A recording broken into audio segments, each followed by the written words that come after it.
to interrupt this message for a very important broadcast. Welcome to the Distillery on PodX. I'm going to be honest with you, that smells like pure gasoline.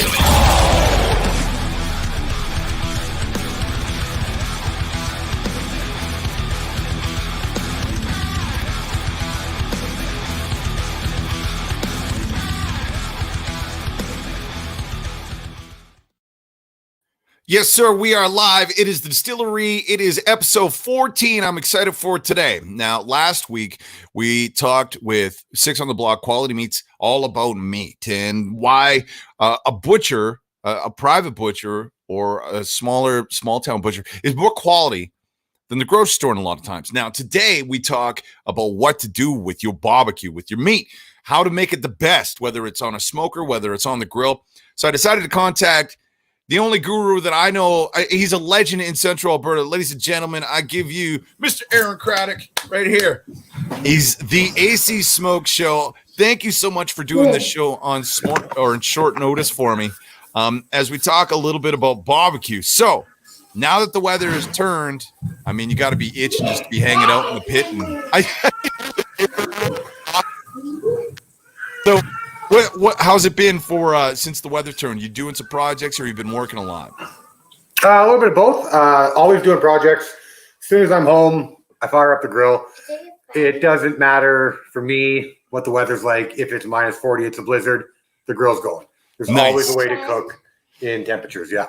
Now, one of the things that we should probably start with is your experience. I've watched your Facebook page. You've been pumping out some incredible dishes. How long have you been doing this? I've been cooking a good portion of my life. Sweet, I need you. Hi, kiddo. Thank you. I've been cooking a good portion of my life. I really started divulging into barbecue several years ago. It was a trip down to Texas that kind of inspired me more, and invested into the smoke game. And it's all art. It's a creation. It's fun. It's a learning process. I encourage everybody that is a connoisseur and loves the craft of cooking to try it. Like, you learn from your mistakes. Mistakes are going to be made, but that's all part of it. It's cooking, right? It's fun. I mean, and there is a lot to learn when you go to a place like Texas. I mean, you're going to basically the Mecca of barbecue. I mean, were you just going to anywhere you could for the local barbecue, and that's where you're getting some ideas that you're still using today? Or is it just kind of a general thing, like, I want to be able to do this at home sort of thing? Oh, no, we were down there on a trip and had good barbecue, and that just kind of, like I say, it inspired me from there. I want to make another trip down to Texas. I want to hit up Kansas City, because Kansas City barbecue is a totally different game than Texas barbecue, right? The barbecue culture is huge all over the world, right? You look at Australian barbecue where they cook directly on fire, where we use offset, right? Asian barbecue, it's Brazilian, there's endless ways that you can do barbecue, right? But a lot of people, when they think barbecue, it's Texas, it's Kansas City, right. Or to some people, it's steak on a grill. Yeah, but there's more to it. And you're right. It's a worldwide culture. It's something that I think is embedded deep within our brains. Like the idea of meat and fire, it's just something that there's a magic about it. So let's start off with some of the equipment you're using, because I right now am in the market for a pellet grill. Now, a pellet grill is something that's fairly forgiving to use because you don't have to monitor the temperatures as much as like you would with a stick burner. And I think that's why they've blown up a lot. So tell us a little bit about what you're using and why. I use a little bit of both, stick burner, and I use a lot of my Traeger. It's a pellet smoker. There's a variety of pellet smokers out there. They're all great, right? So either you're going with Traeger, Green Mountain Grill, Pit Boss, Camp Chef, Country Smokers. There's a lot of brands that make pellet smokers, and they're good. And it depends on what you want, from small to large. Do you want just a standard controller? Do you want digital? Do you want to be able to control your smoker on your phone? Some people do, some people don't, right? That's up to them, right? And the beauty about a pellet smoker is you set it and you forget it, right? You go out, you check your internal temperatures, you check to make sure you still got pellets, make sure everything's working copacetic the way you want it to. You check your meat, make sure you're not getting anything that you don't want. Whereas you look at a stick burner, right? That's the art, that's the craft, right? Whether you're using, wood or even, a Kamado style grill where you're using the egg style, Kamado, big green eggs. Right. Okay. Okay. And you're doing it over, charcoal. There's so many different crafts to it. I don't use much of the egg styles. It's in my repertoire what I'd like to do, but stick burning's great, but you have to, you got to know the art of building a fire, maintaining the fire, what type of wood to use, right? Certain woods are not meant for, I'm not just going to go buy a lump of firewood from the gas station and throw that in your stick burner, right? I mean, you could use that to make your coals, I guess, but there's That's a right. whole reason why you're throwing a stick of hickory on there, the mesquite, the cherry. It adds the flavor. Now, the stick burner is the old. For somebody that's tuning in, they don't know. A stick burner is the old school style where you'd essentially have like a barrel where you put your meat in, and then the fire is off to the side and it flows the smoke into that thing. And that's where you're going to create your heat. And of course, where you're going to throw your lumps of apple wood on or whatever to create your flavor. The pellet grill is compressed wood stuffed. It's like an auger, right? That it's an auger that goes into your chamber. And that's how you create your heat and your smoke flavor. And I gotta admit, I don't know, like if there's a lot of difference between the pellet grill and the stick burner. Is that just because I don't know what I'm talking about, or is that true? Difference in regards to what? In regards to flavor, and you can still get a great smoke ring on your meat. Yeah, like there was a debate. It was a big debate last year that it was on Traeger, and I love Traeger, but it was that Traeger couldn't produce a smoke ring.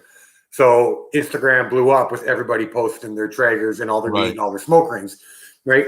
And some people think, I'm not saying everybody, but some people think that, your smoke ring is, that adds flavor. Smoke ring is a chemical reaction that occurs with the temperature, the smoke, and the meat. Right. So some smokers, depending on the wood you're using, you might not, or the quality you meat, you might not get as big of a smoke ring. Or if you don't do a long cook, right? Maybe you do a short cook, right? You're not going to get as big of a smoke ring. Smoke ring is more presentation in my mind. It has nothing to do with flavor. Right. That's my perspective, right? So yeah, competition barbecue, I think you would agree that definitely judges want to see that smoke ring, but it's more of a visual, like you say, than anything. Yeah, and I've never been in a competition, so I'm not one to answer too much on competitions. Yeah. It is on the repertoire, but I know a little bit about like what judges look for when it comes to presentation, cuts, taste, texture. Right. Would you agree, Aaron? And because I was looking up pricing, and for the size of pellet grill that I'm looking for, which is your regular schmuck back deck sort of size, like I'm not pumping out food for catering or anything like that. Would you agree that the Traeger is a little bit more expensive? Is that because of the branding, or is it because it is in some cases a better product? I think it's because it's a brand, but I could be full of shit too. You still there? Yeah, I'm here, buddy. So is it more expensive because of the branding? Yeah. I want to say yes and no. Like the Traeger did invent the pellet smoker back in the 80s. They had the patent on it for a very long time, and then the patent expired and everybody started to build off them. Louisiana Grills, they make great smokers, but like you're going to be roughly in the same price. It depends on, what features you want. You look at Yoder smokers. Yoder are quality built smokers, and they are way more expensive than Traeger are. Yeah, that's actually what I was looking at for my own personal was a Yoder, and they always build a competition style for each size of pellet grill, which I thought was really cool. Now, when it comes to somebody who I think it was 3 people on my Facebook page that have bought their first ones for the season. The first thing you're going to do when you probably get your own pellet is decide, I need a project. I got to decide what my first thing is. In your experience, what's some of the most forgiving? He's losing me a little bit. Can you still hear me? Yeah, I can hear you. So I was asking for the guy that just got a pellet grill, because there's a lot of folks picking them up for the first time. Maybe what are some of the easiest projects that you can do that give you the most forgiveness when you're putting something on the smoker? A good project to start with, ribs. Ribs, chicken, chicken wings. Right? Those are a great beginner project. A pork loin is a great way to start. You can challenge yourself. You can do a brisket right off the bat if you want. Briskets, I don't think they're a difficult cook, but a lot of people have questions. I'm doing my first brisket. What do I do? There's lots to it. In my personal opinion, I'd say start with ribs. Right? I think that's the best way to start. If you love ribs like me, right? I do ribs. Who doesn't love ribs? Who doesn't? They're amazing. But hold on, Tony. You got to give me 1 second here. Hold on. All right, we're having some technical difficulties. When it comes to the rib cook, there is a million different ways to go about it. Ribs can be something that are tangy. Ribs can be something that are more of a tomatoey flavor. And as Aaron suggested earlier, that's just from different styles, from different regions of barbecue. But really, when it comes down to it, Aaron, I mean, one of the easiest ways to ensure that you get good flavor on any of your smoker projects is probably the spicing. And you've decided you're relying on a couple of brands. Maybe tell us a little bit about some pre-shake that's really easy for the beginner to get. Okay. So one of my go-tos is Meat Church. Right. Love Meat Church. They're out of Texas. So many flavors you can get. They've got great pork, great beef, great chicken flavors. You can buy them. A lot of places will carry them. If you're in Red Deer, I know Hash Browns Homestead, Home Hardware are great for carrying them. Other than that, you can order them online. Whiskey Bent Barbecue is a great one. Lane's Barbecue. Motley Q out of oh my God, that's genius. Right? They're great. Prairie Smoke and Spice out of Regina, Saskatchewan. Rob Reinhardt, he runs a food truck. He's a championship pitmaster, won many awards. He's got his own line. Really? Yeah. He's got a food truck. Prairie Smoke and Spice, great guy. His line of spices are really good. Traeger has their own line of spices. Pit Boss has their own line of spices. Cosmos Q makes amazing stuff. Hey Grill, hey. Oh man, there's an endless list of. Good God. It sounds like I bet you have a spice cupboard that's like, for a woman, it's the walk-in closet. For you, it's like the open pantry of just spices. Right. Nonstop, right? This side's rubs, this side sauces. The fun part, for those that don't know, by the way, thanks a lot for tuning in. We're talking to Aaron Craddock about barbecue and smoking because he's the local legendary guru. When we did our episode for X Marks TV called Craft Sear, we did a full Thanksgiving front to back smoker dinner, and it was absolutely incredible. But what I noticed in the filming of that is you look at barbecue a little bit differently than some folks who kind of go by feel. It seems to me like you're a little bit of a scientist when it comes to this stuff. I mean, you talk about chemical reactions, you talk about some of the gravies. Tell us a little bit about this crazy gravy you put together that looks like it shrivels up into a ball of dough and then releases into this truffle gravy stuff. So that was the scratch-made truffle gravy that we made. It was a brown butter gravy, and we did it all on weights, right? Like I said in the special, Thanksgiving time, it comes time to make the gravy. A lot of people will use the juices from the turkey, right? They'll add in their salt, their pepper, their poultry seasoning, right? And either they're going to use cornstarch or flour to thicken it up, right? They make the gravy.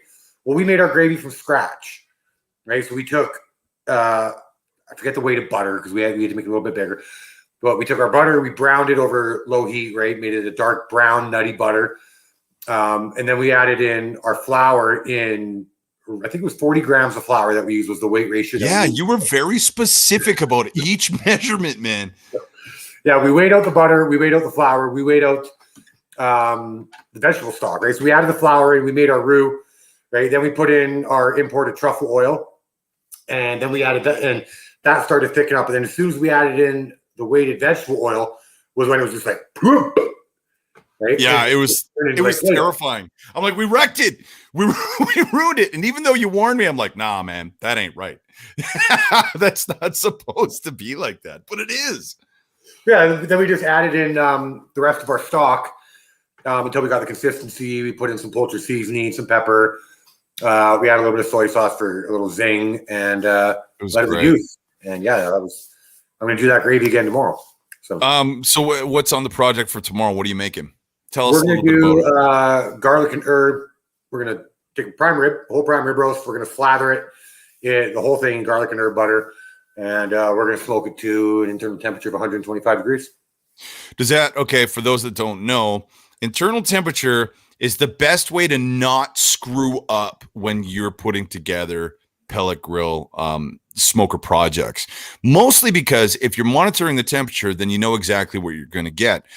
Is there a guide out there that you have found that people can use, Aaron, where they can go, okay, for chicken, it's got to be at least this to be safe, and this is where you want to poke it? Where did you get all of your knowledge and information, or is it just an accumulation of years of experience? Well, culinary school to start when I was younger. And so chicken, if you're doing like the white meat of the chicken, like your breast, right? 165, right? That's your safe point, right? And that's going to keep it moist. But you look at your dark meat, like your thighs, right? Your legs, I go to about 180. When I do my chicken wings, right, I don't take my chicken wings off till they're 180 degrees. Oh, you even meat pan your wings? I didn't know you were even doing that. I meat pan everything. Right? I'm not Gordon Ramsay, so I'm not doing my steaks like this. Right? Yeah, yeah. He's tapping his head and his chin and stuff. I'm like, what the fuck is that? Every cut of meat is different, right? Depending what cow you're getting it from, right? So I use my meat thermometer and I use it for everything. Even if I'm cooking steak, on the grill, right? I've got a pretty good guideline. I'm very picky with the steaks I buy. I buy 1 or 2 types of steaks, maybe 3, right? And they have to be a certain thickness. So I've got it down to the way I need to cook them, but I still use my instant read.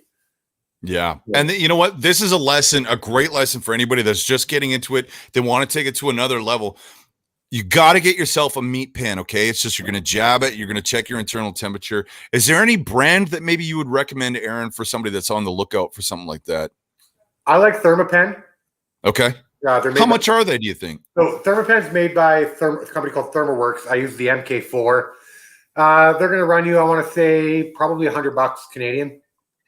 It's not bad. It's not bad. What I like about the Thermapen is the quick read on it. I'm getting a read within 2 seconds.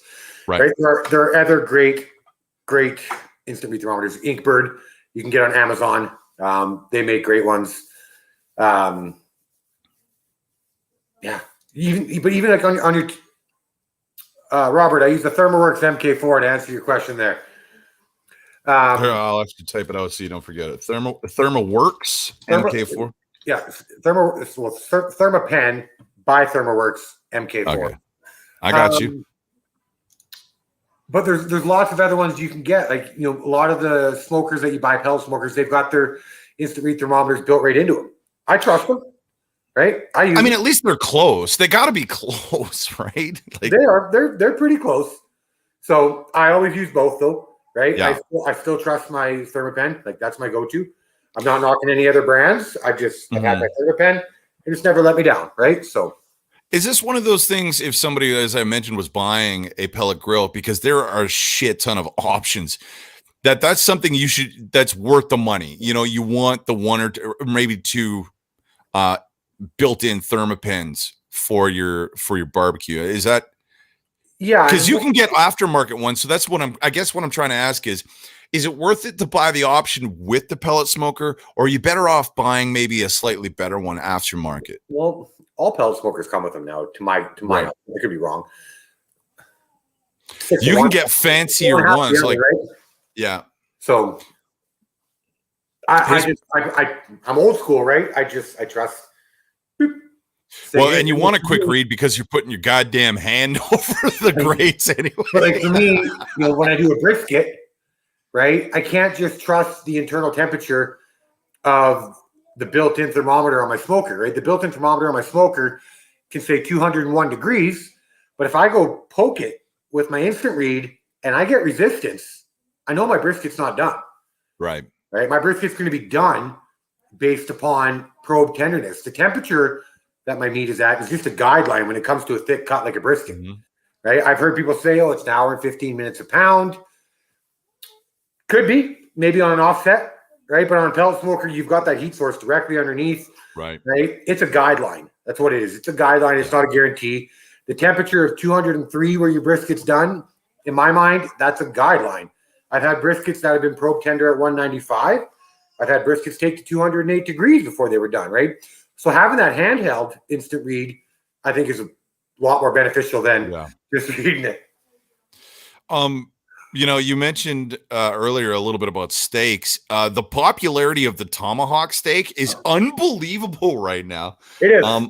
Our friends at 6 on the Block Quality Meats are selling these things nonstop. Now, is it a novelty thing, or is there some truly interesting flavor that's coming out of a tomahawk steak that's different than a different cut of steak? Or is it just really a novelty thing? I think it's a novelty. Like, it's nice to do, right? Like, man, meat, carnivore. It's a meat popsicle you could kill somebody with. You can club somebody to death. To the old days, but like it's a great cut of meat. It's a presentation factor, right? Like that is, and I love it. I love when I see people on social media posting their tomahawks. Like it's great. It's a beautiful, beautiful thing. Right? Now, I got to ask you, because we gave away a bunch of them on the morning show that I do, Z98.9 in Red Deer. And one of the first questions we would get when we texted folks that they won is, oh, shit, now I got to figure out how to do one of these things. But it's really not that complicated. Would you advise that the reverse sear is the best way? And if it is, can you tell folks exactly how that works? Again, this goes down to personal preference, right? Are you hot and fast, direct over fire, right? Is that how you like your steak? You want your steak done in X amount of minutes, or do you want to spend a little time to the reverse sear? I like them both. I do like the aspect of the reverse sear where I'm going to smoke my steak at a lower temperature and let it climb to about 110 degrees. Once it starts getting close to that temperature, I'll either use my smoker or I'll use my grill, and I'll get that up to higher heat, and I'll go from the smoker onto my high heat, right? And then get that sear aspect on it, take it off, let my steak rest. I'm a 20-minute minimum rest on my steaks. Oh, wow. Did you say 20? Like I'm going 5. I'm fucking up then. 20. Why 20? Because I want those juices to settle after coming off a high heat source. Let those muscles, right, inside that steak relax and let those juices flow back into the meat. Like, I don't need my steak piping hot when I buy it or when I take it off the grill. Sorry, right? I need my steak to be flavorful. Yeah, a hot steak is great, right? But there's no need though. Yeah, a flavorful steak is better. I'm not saying cold. I'm not saying cold meat's bad either. I'm not saying warm meat's bad. I love beef jerky, but I don't eat beef jerky scalding hot. Right? Well, that's the other thing too. The other thing that blows my mind is the fact that you can literally just off the top of your head, what you figure your internals are. It tells me a level of experience that you've had with all sorts of projects for over a serious course of time. The game of smoking and barbecuing and grilling is a constant learning, like you said. But there's such a wealth of knowledge out there on YouTube, and there's some guys that I particularly like to follow. But perhaps you can drop a couple of recommendations, or folks that you watch on YouTube that have taught you a lot that other folks can check out as well. Okay, Matt Pittman, Meat Church, guy's legendary. Diva Q, at Diva Q, she's a goddess. She's a cooking queen. She does amazing things. Malcolm Reed at How to Barbecue Right. I love that. That's the big giant dude. He's got the southern accent. He's got the jowls and the beard and stuff. That's right. Love that guy. Chad Ward at Whiskey Man Barbecue. Okay, he's great.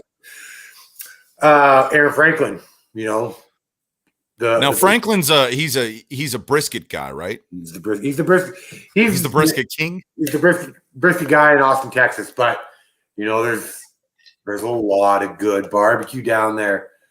Right, so I've never had Aaron Franklin's barbecue. It's on the bucket list to do. Well, you got to line up at like 7 in the morning, man, if you're gonna get anything. 5. Holy shit! Some of these places, it's legendary when you go to the South, to the point where folks are making road maps on on how to tour different barbecue joints that are some of the most epic places. Now, have you ever heard of White's Barbecue? I believe, who is it? She was on a Netflix special, but which, by the way, you have to watch. It's called The Chef's Table Barbecue on Netflix. What was her name? Minnie Snow's Barbecue. That's it. Right. Yeah, 89 years old. Look at her go. Right, every morning she's out there shoveling coals. And she's pumping out some of the best barbecue that you're going to get in the world. At least this is according to all the critics and stuff like that. And that goes back to the different flavor profiles that you're going to find, right? Like, what kind of meat is she barbecuing versus this person, right? This person could be just brisket, ribs, chicken, right? But she could be, brisket, beef ribs, pork ribs, and andouille sausage. Your side dishes make barbecue. What do you do with your side, right? Some places are doing your traditional pickles, onions, slaw, beans, and don't get me wrong, I'll take pickles, slaw, beans, and onions any day. But if you can throw another great side at me, jalapeno cornbread, I'm in it. I got to tell you, Aaron, that's one of my favorite things about when you make all these posts on your page is you've not only focused on whatever the protein is of the day, but you really take some time on the sides. And when we were doing our episode of Craft Sear for X Marks TV, and it was our Thanksgiving special, one of the interesting sides we did was the beer marinated Mexican corn. And I got to play you a clip because I thought you were messing with me, man. This is from the episode that you can watch on our X Marks TV YouTube page. Aaron, you'll remember this. Slice that off. All right. Okay, so we want to do that with all of our corn. You're going to take it, you're going to kind of give it a little bit. Oh, that's juicy corn. That's a good choice. You give it a little bit of pepper shakers. You're kind of going to break it up a little bit on the rind, kind of like your old lady does down low, makes the eye contact, right? It's a good time, right? Don't want to go too hard. That's good there. Yeah, I think you do quite well in the world out there, bud. Why do we have to do that? Just is this a joke? Is somebody just making me do this just because you think it's No, it allows it to break it up a little bit, so that way the beer is going to soak in everywhere, all the way to the rind of the corn. You might have made that up. I don't know. If we can let's stand those corns up on end. Up on end, okay. Local source. Oh, man, I got to tell you, man, when you had me doing that, I thought you and Jess had figured. You and Jess were like, we're going to get this guy. We're going to get him doing some stupid stuff. But that was one of the most interesting takes on something that's a staple when it comes to backyard barbecue, the good old cob of corn. You thought that corn was going to be weird. I did, because it was slathered in like mayo and chipotle. And I mean, it was messy, but it came out absolutely fantastic. It was incredible. It was great. One of the other things I saw you do, it's something that's brand new for me. And it looked like you had taken a corn on the cob and sliced it and then kind of grilled it in a way where you just eat like full chunks of it. It was very strange. What's it called? Corn ribs. Yeah, see, where the hell did you get the idea for that? That's weird, man. I got it from my arch enemy, also known as TikTok. I'm actually going to show a picture of it right here. Hold on. I'm working on it. Okay, so here we go. Go to share screen. Check this out. Here we go. Check it. I'm just going to go like this. That's it. Yeah, corn ribs. So did you slice it with a little bit of the husk so that it all holds together, I assume, or is there something else holding this sort of? I took the whole corn. Yeah. And I stood it up on its end, and I sliced right down the middle into two, and then I laid them flat, and I cut them into fours. Okay. Right, and then I just made up a mixture of olive oil, barbecue sauce. Those were good too. Those are some beef shorties. Now, that was all the same meal, right? You did corn ribs, which I think is a hilarious name, but also I am a mushroom freak, and so is my wife. So when I was doing some research for the show today, I'm like, I don't know what the shit that is, but I need 80 pounds of it like right now.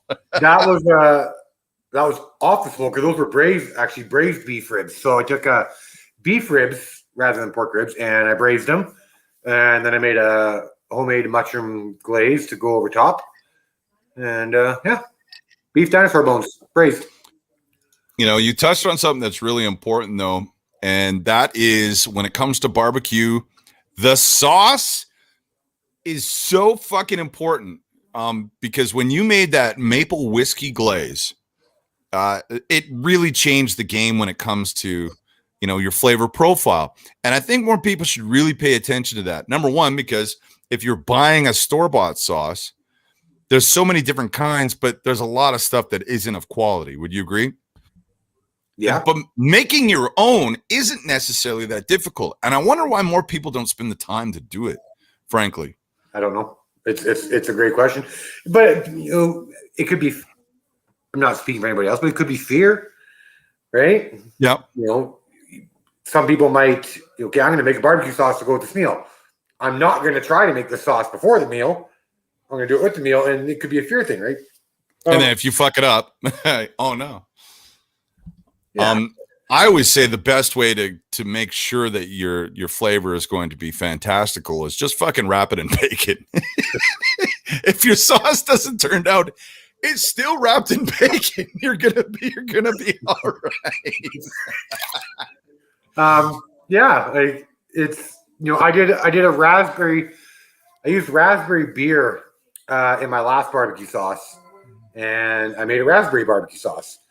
But using raspberry beer, apple cider, different spices, sugars, some onion, emulsified the onion, and that was really good. We used that on pork belly burn end sliders. Oh man. Okay, that sounds fantastic. One of the first questions I had when I saw your skill that is like, why in the shit do you not have your own restaurant or something like that? But the truth is you've been working on a project anyway. So tell us a little bit about what's the future for the AC Smokeshow. Food truck. The plan was to launch this year, sidetracked. So we are going to launch spring of 2022. Mm-hmm. Mobile Southern barbecue with a twist. And yes! We, Central Alberta, the area that we are, we need good barbecue, right? I don't understand, Aaron, and that's a good point. Listen, in places like Atlanta, Texas, Kansas, all that, they have their own, it's barbecue is a religion, okay? Right. But they have their own circuits and competitions that are now legendary. KCBS. There it is. Here in Alberta, we've got some of the best beef on the planet, yet it seems to me like there's just really why is there not more barbecue options? Why is there not more restaurants for this? Why is there not a competition circuit that's been established by this point? We do have the Canadian Barbecue Society. We do have the barbecue on the Bow, which goes on in Calgary every year, which is a barbecue competition. I'm not sure what goes on up in Edmonton. But again, Rob Reinhart, who I told you spoke earlier about with Prairie Smoke and Spice, he's a big part of the Canadian Barbecue Society, one of the presidents of it. It's great, right? And we've got some great barbecue in Canada. Right? Yeah, absolutely. In our particular, you and me particular area, that's what I want to bring to it, right? I think we need it. I think so too, because now with the explosion of people grabbing pellet grills, learning the art, and maybe, yes, it's on a simpler appliance, but they're learning it and they're involved in it and they're excited and you can see the passion growing nonstop. There's got to be a way to put together some kind of venue or a circuit, even a Western Canadian circuit or something, where folks of your caliber can go and compete at different community events, and then at the end of the day get some kudos. Like, what do you really win when it comes to barbecue competitions? It's cash money, a trophy, and a big high five, and basically bragging rights. Again, never being in a competition myself, I do want to go. I don't want to go to win. I want to go to learn. That's it. That's a great attitude, man. Right? I'm if I win something, hey, cool. But I'm here to learn. Right? I've been doing this for X amount of time. He's been doing it for 3 times longer. She's been doing it her whole life. Right? So yeah, it's not a man's game. It's everyone's game. A couple weeks ago, my nephew turned 15. And I'm like, what do you want for your birthday, man? He's like, teach me to smoke food. I'm like, done. Dude, that's well. Have you considered that? Going the way of the Myron Mixon, which, by the way, should be mentioned. We haven't mentioned yet for those that are interested in one of the masters. I mean, Myron Mixon, he's a whole hog guy that just everything. He's a guru, but you notice he doesn't post a lot online for tips anymore because he's running his own school. He wants you to pay money to go down to the Mixon Ranch. But have you ever considered doing like that, like a weekend class? How does that even work? Do an online class, maybe. I thought about it. It's not something I put a lot of thought into. I mean, there's lots of people out there that are doing it that are a million times better than me, right? And I think I'd want to take not around here. I would disagree. Okay, thank you. I appreciate that. I'm flattered. I mean, I'm just gonna say I don't know of many more people. Other than I would venture to guess probably closer to about a dozen to 20 people within Central Alberta that are taking it as seriously as you and pumping out a product that has that much attention to detail as you do. Would you agree? I think it's about a dozen to 20. Is there more? Am I missing out on a whole scene? I know up in Edmonton, buddy of mine, Mel, he's got a page, Dark Side of the Grill. This guy turns out some fucking, pardon my language, just some deadly. Oh, no, dude, this ain't radio, baby. Fuck shit, cop balls, pokes. You say what you want, man.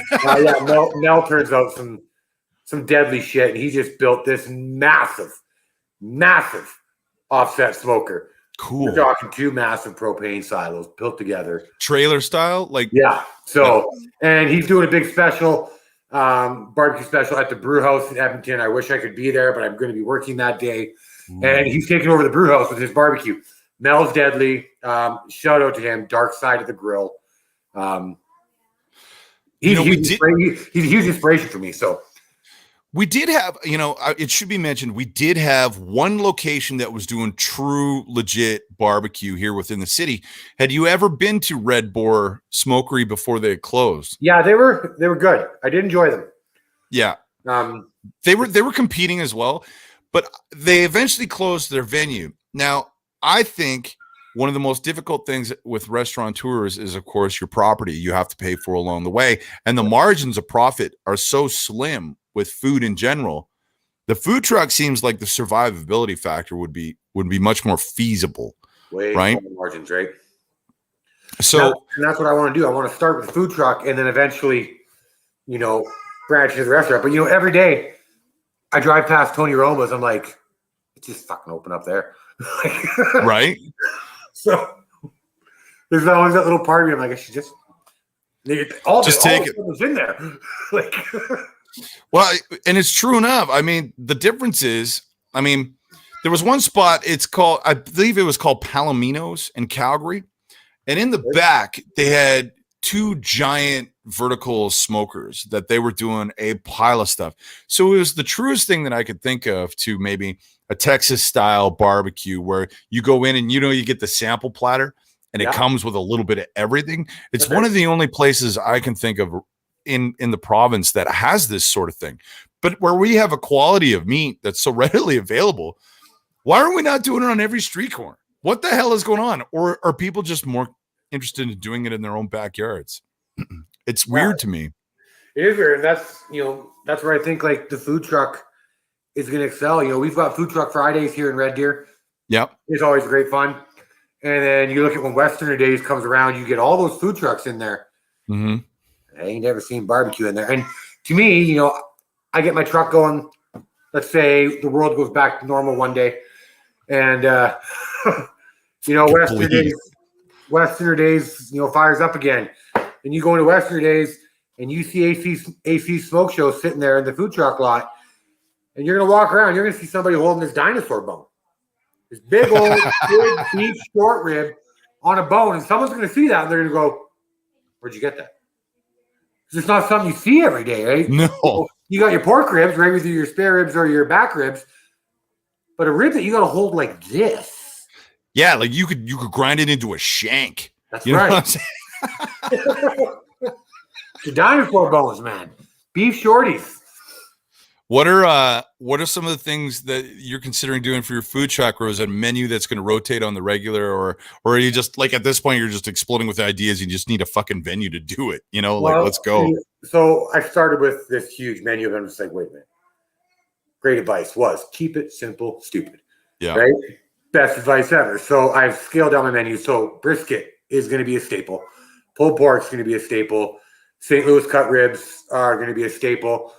Kettleback French fries. If you've never had Kettleback French fries, What's that? It's just a type of potato. It's a Kettleback potato. Oh, it's a great potato. We're going to use those French fries. We'll have some southern sides. The sides will rotate, right? We're going to have our cowboy beans. We're going to have our slaw on the regular. Mhm. Then we're going to have a little something else. But the creativity is my menu is going to be named after my children. Oh, cool. Okay. So, we're going to have Breyer's brisket basket. Nice. Right. Rockwell's rockin' ribs, right? For my son Rockwell. Cool. Lenny's loaded fries. So I make this cheese queso. It's a southern queso. It's hot. It's spicy. You can get it sweet, right? But we're going to take the fries and we're going to have the meat in there and there's queso on top, right? Yes. And then Nashville hot chicken sandwich. That's one of my favorite things to make. That'll be on there. And then wait. What's that? Did you say hot, Nashville hot? Nashville. Why is it called a Nashville hot chicken sandwich? Nashville's famous for their hot chicken. I didn't know that was a fucking thing. This God. is news to me. It's the best thing in the world. Now, your arch enemy, Mr. Cayenne Pepper. Ooh, well, no. I love the cayenne pepper. Hold the phone. Okay. I love the cayenne pepper, but I respect the cayenne pepper because it will fuck you up, son. I made some serious beer cheese dip with our boy Raymond, and we didn't even use a lot, but it was too much for what we were doing. Woo! Oh, dude. It was lit, man. My hot chicken sandwich, I love spice. So I don't know if you ever saw the hot wing challenge I did on my Facebook page. I did this challenge years ago, but you can find it in my videos. Okay. From like 2011. I did a hot wing challenge that came in. It's around 11.3 million Scoville units of heat. Holy shit. Yeah, it was pretty fucking brutal. And I love spicy food, man. So, but I burnt off a lot of taste buds in that challenge, right? And to this day, I'm still the last person to ever successfully complete that challenge. So bragging rights there. So I love spice. My hot chicken sandwich gives me the sweats. I love that. But it's okay. Have you ever been to Sorry, I just want to say, have you been to the Black Falls restaurant where they're doing the angry burger? Like, what are we talking about on Scoville level? Or for a guesstimate?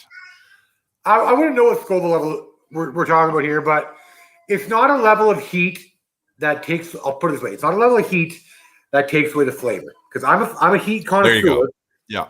But I don't want to just, Tabasco sauce is a prime example. Tabasco sauce really has no flavor. It's just heat, right? I like heat, but I want the flavor. Tabasco is cayenne based, am I right? A little bit, yeah. Cayenne chili based. Yeah. I want the heat, but I want to taste what makes the heat. Right. Right. So my hot chicken sandwich, it packs a punch of heat. Yes. But it's not like I can't eat this type of heat. It's the type of heat where it's pretty fucking hot, but you bite it and you're like, I need more. So like, Dr. AC Smokeshow says if you got a cold and your sinuses are blocked up, oh, sure, you can go get some of this. You get this hot chicken sandwich. Not the chicken soup is for folks that are weak. You get the hot chicken sandwich. You're going to burn all of the germ out of your face, and you're going to leak everything up. Probably sleep better than you ever had in your life. You still got my IG page open there? I can find it. Yep. I'll show you my hot chicken sandwich. And I did a little twist on this last one, which is going to be great. Okay, so I'm looking for it right now. Hot chicken sandwich. How long ago was it? I'll tell you right now. I'm looking for it. Man, your page is just, you know what? I'm just going to, hold on. I just got to get people, you got to see. Great. You're going to see it. It's going to be right above our craft fear episode. Yeah. Hold on.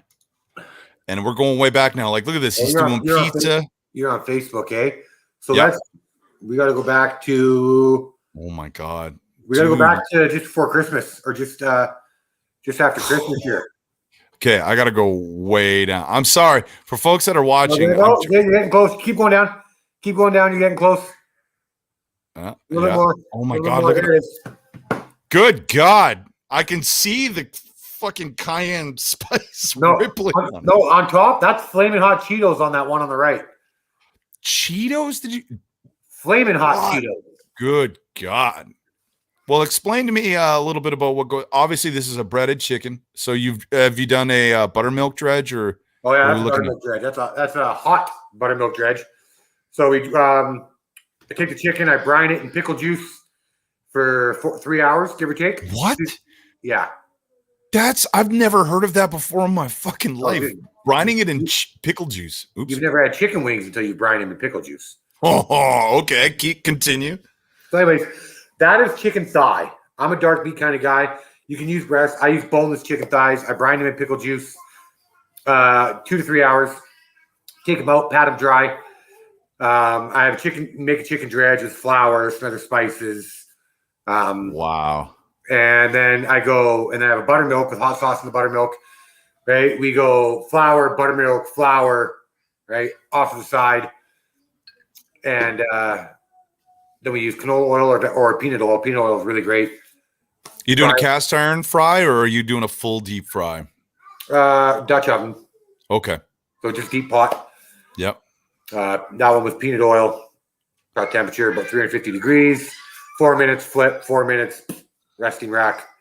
And then on the bottom we just have straight up. That was Heinz seriously good mayo. That's some really good mayo.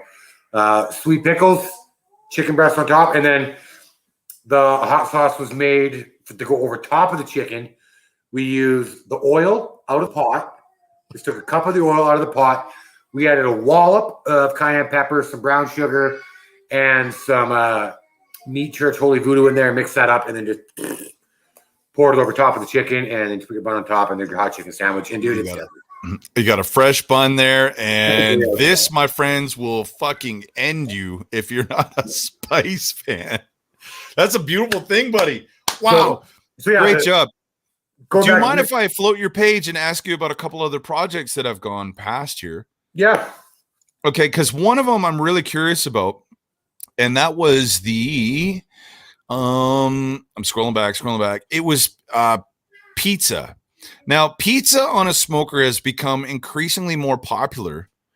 This now, I don't know why. Is it because it's adding that beautiful little bit of smokiness? Because I always thought with a pizza, it has to be like that crazy oven hot. But is that not necessarily the truth? Or how did you do this? That one was just on the Traeger. High heat. That one was 400 degrees. And that one is barbecue, bacon, chicken, bell pepper, onion. Yeah. That one was good. The other one was classic ham pineapple. So, man. And it looks like it's got that nice crispy crust to it that I didn't think you would achieve with a smoker, right? Yeah, it does actually work. That was the cauliflower crust too. That was my healthier take on pizza. Yeah, I got how the crap do you make cauliflower crust? You can buy it, you can make it. To make it, it's take your cauliflower, boil your cauliflower, strain your cauliflower, get it pressed, get all those pieces out of there, and then flatten it out. But once you start to barbecue quite a bit, you start to develop one of these things. See what that is? Buddy, I got one too. That's why when I was just starting to get interested into barbecue and smoking onto another level, when I was going through all of the channels that are available out there, which is unbelievable on YouTube, when I came across Malcolm Reed, I'm like, that man knows what he's talking about. I could tell right away because he is massive. Yeah. His cheeks start about here and they don't stop until like they're at his collarbones, man. I'm like, that dude knows what he's talking about for barbecue. And I've learned so much from watching these sorts of guys put projects together. The creativity available for you is endless. Like you said, it's not just about the project itself, whether it's a pulled pork or whether it's a brisket, or it doesn't matter. Like that in itself is an art, but the sides are another way to really have some fun and create some interesting meal ideas. That's right. Where can people follow Aaron when you post stuff to your Facebook or your Instagram? Are you also giving a little bit of an idea of how you've put it together so folks can at least maybe get some inspiration or try it themselves? I was, but then we start getting into these really long posts, and not everybody's there to read. They're there to look and just double click. Yeah, I like that, right? Yeah. But people are there to read. Okay, so if anybody comments on a post or sends me a direct message and has questions, hey, what'd you do here? How'd you do this? Why'd you do it this way? I am more than happy to answer and give any kind of guidance. I can't go to work, right? And every time I go to work, it's like, bring me a brisket. I would be that dude. Like, you got a smoker in your truck? Yeah, I have my smoker in my truck. I just, I carry it with me 24/7. And actually, there are smokers that you can get for that are great. Well, I remember back in the day, Aaron, everybody was talking about. I mean, the original idea was making jerky, and everybody was talking about the little chief, right? Which I think was just like a little safe Mexico vacation safe sized smoker that people were making jerky out of. And I think that's one of the earliest sort of at home smokers I can think of or remember being very popular. Now, I mean, it's just exploded. The scene is unbelievable. When it comes to meat selection, I know you've gone a 6 on the block, but it's not necessary to go to that scale of butcher. You can look for deals, look for sales and stuff like that too. So I guess the skill of trimming your meat, I mean, really you can take something that's a cheaper maybe buy and create something that's a great product out of it. Yeah, absolutely. So like brisket, there's trimming involved. Beef ribs, there's trimming involved. Even something as little as pork ribs, right? It depends on, let's say you buy a set of spare ribs, right? You're going to get them one of two ways. You're going to get the whole spare rib, which is going to have your rack of ribs. Then up on the top, right, you're going to have that little rounded part, right, which is our brisket flat, right? Yep. It's the collarbone part, right? Right in this area of the rib. So you have your St. Louis cut, then you have this rounded part. You take that off, you cut that off, you can cut that in a chunk and you make riblets, right? And then when you take the whole spare rib, you want to trim that into a St. Louis cut. That's what I do. Or whereas a baby back, it's already, there. Like, fuck, you're such a wealth of knowledge for this shit. If people want to get a hold of you, Aaron, I see Robert is pretty intent on asking you some questions, stuff like that, and he's probably a bit of a connoisseur himself. Sometimes sharing some ideas, or if you have some questions, how can people get a hold of you? I see your Instagram handle is right there, but I think it's spelt wrong. I see THTA. Is that right? That is wrong. We fix that.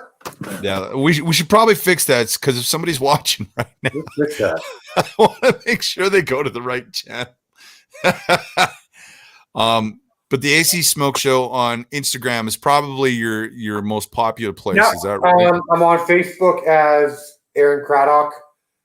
Okay. You find me on there. I'm probably the only Canucks fan that's on there is Aaron Craddock. So you'll. Now, how's that team doing, by the way? Oh, just kidding. I only bring it up because I know you want the to answer. We're not Buffalo and we're not having a fire sale. So, hey, we're still doing better than Calgary. You know what? You're gonna win, dude. If you put this food truck together and you manage to basically get everything you need, I know you have the skill and talent. And brother, like, I need to run a tab, brother. Like, I'm gonna be there every day and just be like, you'll be like my next TELUS bill. It's like, oh, got to send Aaron Craddock another $200. There you go. You know what I mean? And one of the things I've thought of doing is, even though the food truck's not operational now, in the back of my head, it's just like, I could just take orders. Could you cater? Like, if somebody wanted a private dinner? Is that crazy? I've got 2 people that already want me to cater a wedding. So, well, yeah, obviously. But without the food truck operate, Just by the way, whoever's getting married out there, and whichever woman is like, yeah, why don't we get Aaron to do barbecue? Fuck it, yes. None of this guy, you know what I'm saying? Like, girl, you are good people, and that's why you get hitched like that. Because I guarantee you that husband's like, yeah, we could do that for sure.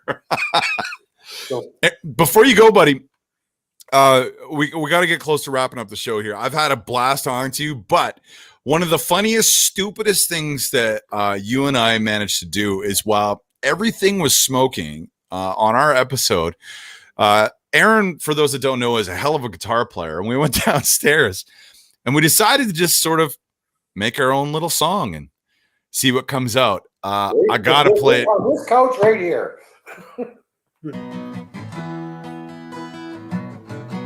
Here it is. Oh, this was fun. It was beautiful, dude. I could see you focusing like, what the hell is he playing? Oh, we were drinking the corn marinade. Oh, dear. Smoking turkey dinner is one of my favorite things to do. Just ready to eat with you. Butter based and a little smoke. Give that corn a friendly stroke. And here we go, ready to eat some food. Aaron is a grill guy. He's not a bro that's shy. He's gonna drizzle a little butter on your breasts. Those taters are deadly. We still got some spuds to do, but if it's okay with me, it's okay with you. Cause Every butter time. on spuds is best. Turkey dinner. It's a freaking winner.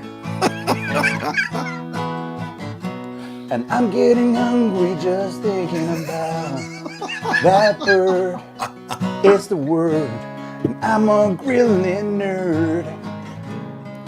Dude, we put together a smash hit and we had no idea. Like that. That's right. It's the anthem for Thanksgiving. We didn't even know. Yeah, that was a good Thanksgiving. Oh, man. Before we go, Aaron, number one, thank you so much for joining me. It's good to see you again. It's good to see you doing well. And I love seeing the kids pop in and out. And they seem like they're happy and stuff like that. So one more time, is there anybody that out there you want to give a shout out? Or is there some things that we should know that's up and coming? Or all the little ways that we can follow you and your projects? Okay, well, if you want to follow me, again, it's Instagram at the AC Smokeshow.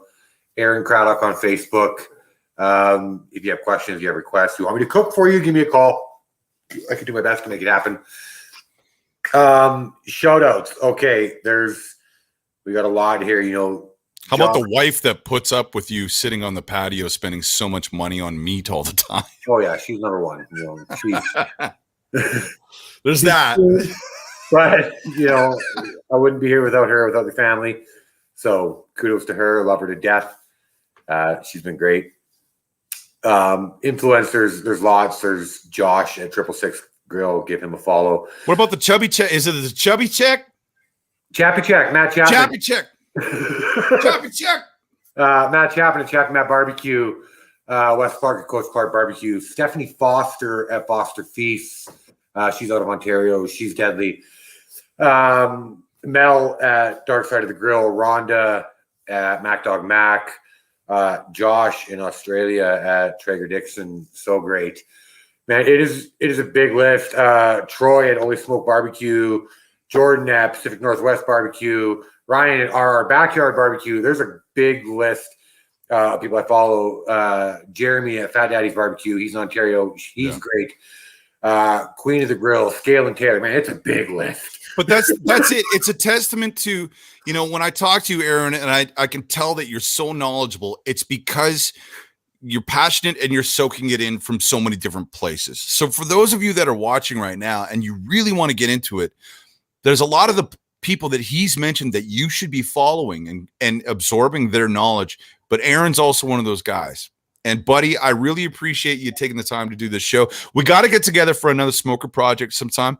Anytime. And Anytime.